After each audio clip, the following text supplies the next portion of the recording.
العلم نور، العلم نور۔ سلسلہ ذہنی آزمائش کا سیگمنٹ ایک بات توجہ کے ساتھ، اور آج کا موضوع ہے animal welfare and meat production. Quran Majeed کی سب سے بڑی سورت کا نام ہے سورۃ البقرہ، 286 آیات ہیں۔ بقرہ کا مطلب ہے گائے، اور اس کے ساتھ ساتھ دیگر بہت سے جانوروں کا ذکر بھی قرآن مجید میں آیا ہے، ہاتھی، شہد کی مکھی، چونٹی وغیرہ، اور یقیناً یہ انداز حکمت سے خالی نہیں ہے۔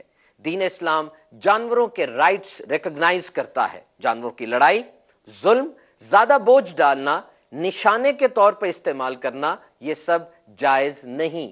ایسا بھی ہوتا رہا کہ کھڑے جانور سے وہ حصہ کاٹ لیا جاتا تھا جو کھانا ہوتا، باقی جانور تڑپ تڑپ کر مر جاتا۔ 36 ریسرچز کا مجموعہ کنسنسس ہمارے پاس موجود ہے۔ Islamic method of slaughtering is more humane. اسلامی طریقہ ذبیحہ بہترین انداز ہے، کم سے کم تکلیف، کم اخراجات، گوشت کی ایکسلنٹ کوالٹی، آسانی سے کہیں بھی کیا جا سکے۔ یقیناً رحمت للعالمین صلی اللہ تعالی علیہ وسلم نے جو ارشاد فرمایا دی بیسٹ ہے۔ دنیا میں حلال میٹ بہت بڑی مارکیٹ ہے، اور انٹرسٹنگ فیکٹ، دلچسپ بات یہ ہے کہ ایسے ممالک جہاں مسلم پاپولیشن، مسلمانوں کی آبادی کم ہے، وہاں بھی حلال میٹ کی بڑی ڈیمانڈ ہے۔ It's hygienic, wholesome and trustworthy. حلال گوشت محفوظ اور صحت کے لیے بالکل ٹھیک ہوتا ہے۔ حلال میں اللہ کی رضا ہے، صحت ہے، اور اسی میں برکت ہے۔ 2013 سے 2016 تک دنیا میں صرف گوٹ میٹ پروڈکشن یعنی بکرے کے گوشت کی پیداوار میں 42% اضافہ ہوا ہے، اور دنیا میں 210 مختلف نسلوں کے بکرے پائے جاتے ہیں جو کہ گوشت، دودھ اور کھال حاصل کرنے کا بہترین ذریعہ ہیں۔ مزید برکت دیکھیے، بقرہ عید کے موقع پر there are 40 other enterprises associated with livestock۔ 40 ایسے کاروبار ہیں جو عید کے دنوں میں آٹومیٹکلی ایکٹیویٹ ہو جاتے ہیں، کام بہت بڑھ جاتا ہے۔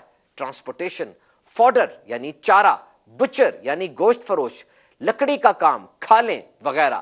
It's a big economic booster, معیشت ترقی کرتی ہے۔ یاد رکھیے، چھوٹا گوشت protein, zinc, iron, B vitamin کا بہت اہم ذریعہ ہے، اور WHO کے مطابق دن میں 113 گرام گوشت بہت کافی ہوتا ہے۔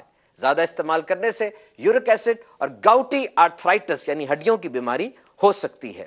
میرے شیخ طریقت امیر اہل سنت کا بڑا ہی پیارا فرمان یاد رکھیے، دانتوں کا کام معدے سے نہ لیجیے۔ اور اب انتہائی امپورٹنٹ میسج بڑی عید پر، جانور کی کھال دعوت اسلامی کے لیے۔ ہر لمحہ ترقی کی منازل طے کرتی آپ کی اپنی دعوت اسلامی 103 سے زیادہ شعبہ جات اور 200 سے زیادہ ممالک میں مدنی کام پہنچ چکا ہے۔ دنیا بھر میں قرآن و سنت کا پیغام عام کرنے کے لیے دعوت اسلامی سے تعاون کیجیے۔ صلو علی الحبیب صلی اللہ تعالی علی محمد۔